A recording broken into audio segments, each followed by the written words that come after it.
Hello everyone and welcome to the Harmonic Profile project. This is a first introductory video. In a moment I'm going to turn to my screen and do an example that shows what a harmonic profile is and talk about the potential of HPP as a tool for research and analysis of tonal music. So let's get down to it. Let me pull up the program window, and for the example I want to use Bach's first prelude in the Well-Tempered Clavier. That super familiar piece, excellent representative of tonal harmony. So the first step is that we need to create a piece in memory, and we'll give it a name. Prelude 1 is good. And into Prelude 1 we add the chords of Bach's prelude. So that starts with a C major. Capital C stands for the major mode. That the piece goes on to a D minor chord with a 7th in third inversion. And general practice is to encode that as D2, so that's what we use. Then a chord of dominant in first inversion, G6-5, followed by again the chord of C major. And then from there the piece proceeds, the A minor in first inversion and so on. I actually have the list of the remaining chords here ready to copy paste, and we can add them as a list in one single statement, not one by one. And once we've added all the chords, then those chords are in memory as a list of chords, but also they have been processed into a list of connections, moves between one chord and the next. This is the internal representation of those moves, and you'll see that this is the crucial piece of the system as a whole. For now, the next step is to create a plot for the actual graph. Let me give it a title, J.S. Bach's Prelude.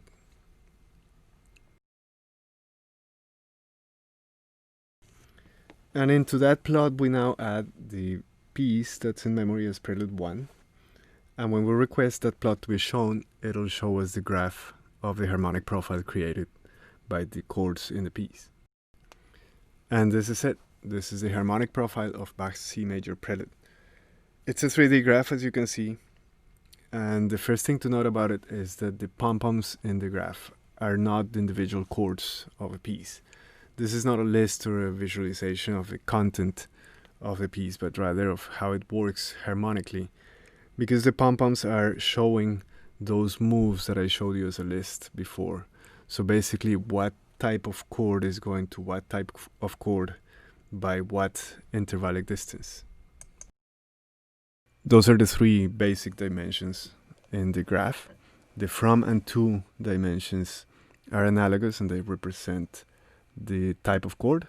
And the type of chord is information on both the quality, so minor, major, diminished, etc., and details like whether it has a 7th, whether it's on a pedal point, and importantly, what inversion it's in.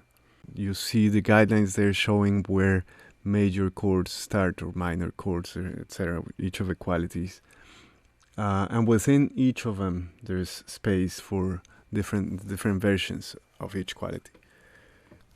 And the third axis is intervallic distance, which is also key information for the harmonic behavior of a piece. It's, for example, what differentiates the authentic cadence, which is a move by 5 semitones up, from a deceptive cadence, a move by 1 or 2 semitones up. And finally, you can make the case that there is a fourth dimension present, which is the size of the pompoms. And that size represents the frequency of each kind of move in terms of percentages with respect to the piece as a whole. Now let me walk you through some of the salient features of this harmonic profile. So the prelude is in major mode, so it will be no surprise that there is a concentration of pompoms in the major family, both from and to.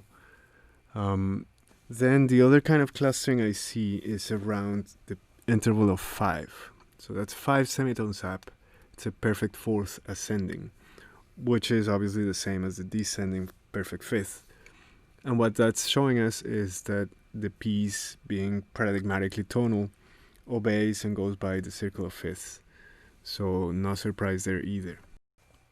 Interestingly, there's a couple of moves by tritone. And when you look into them, you find that all of them involve a diminished chord. That's a tonic chord going to the leading tone of a dominant. For example, C major going to F sharp diminished. That's the main setting for a tritone move. On the other hand, we see a couple of descending third moves. Tonal harmony is full of descending thirds. So 1 goes to 6, 6 goes to 4, 4 goes to 2, 2 to 7, 7 goes to 5. Those are all descending third moves, and they're present all over tonal music from Bach's times to our times. What you do not see, on the other hand, is the ascending third. There isn't a single move by third going up, either major or minor, in the whole of a prelude. That shows how the basic tonal plan does not offer much occasion for moves by ascending third. And so you see the fully empty band here of around 3 and 4.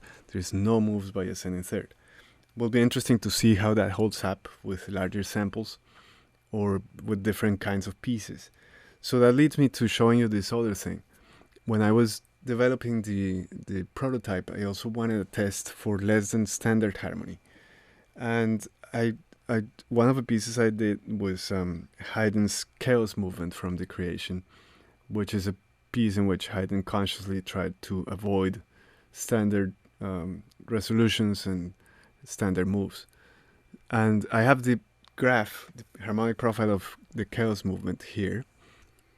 And right away you can see this is a very different kind of graph. It's much more scattered around the plot. It's as if Haydn had decided not to repeat any particular kind of move or connection between chords.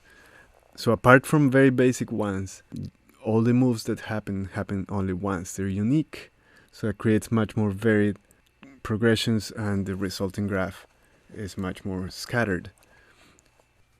So in fact, the obvious step now is to make a comparison plot. That original plot where I had put the Bach prelude, we can add the Chaos Movement to it and create a comparison plot. Let me first of all change the title, so this will no longer be just the plot of the prelude, but the comparison plot. And the Chaos Movement, I had already put those in memory. Here's the list of the chords. And we can add that piece just as we added Prelude 1 before. Now we can add Chaos. And the plot will now have both pieces. And when you request to show the plot, you'll get a graph in which they're both there and they're color-coded. So each move is assigned to either being unique to the prelude or unique to the Haydn piece or part of the intersection set. You can isolate the sets, you can add as many pieces as you want. This is not limited to 2 pieces. If you add more, and it'll create the different kinds of intersections. And looking at the plot, you can find some insights into how the pieces compare. In this particular case, we see a lot of moves that involve minor chords, and those are unique to Haydn's piece. Not that surprising, since the piece is in minor mode as opposed to the prelude, which is in major. But looking, for example, intervallically, here we see a couple of moves in Haydn's piece that are ascending third moves. And I was going on about how those are absent from the prelude.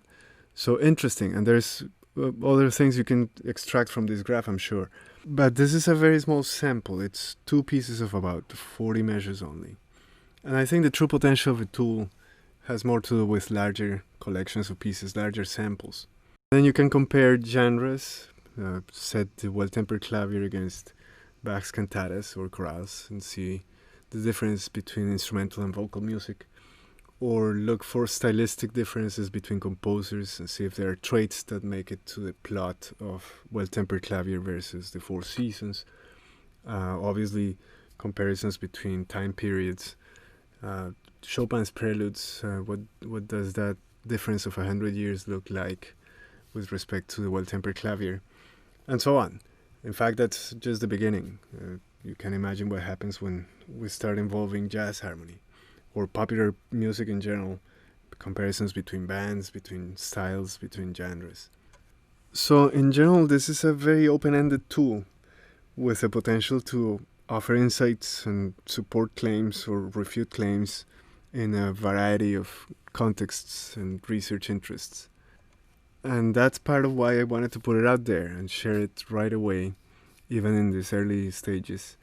Because I think the ideas that people will come up with in terms of applications and uses and adaptations to research or teaching interests will shape and should shape the future development and direction of the project as a whole.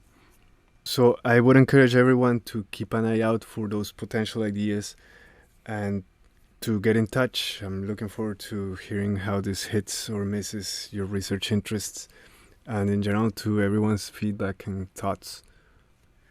In the next couple of weeks, I'm going to be making some more videos about how to use the system and even documenting how it works internally.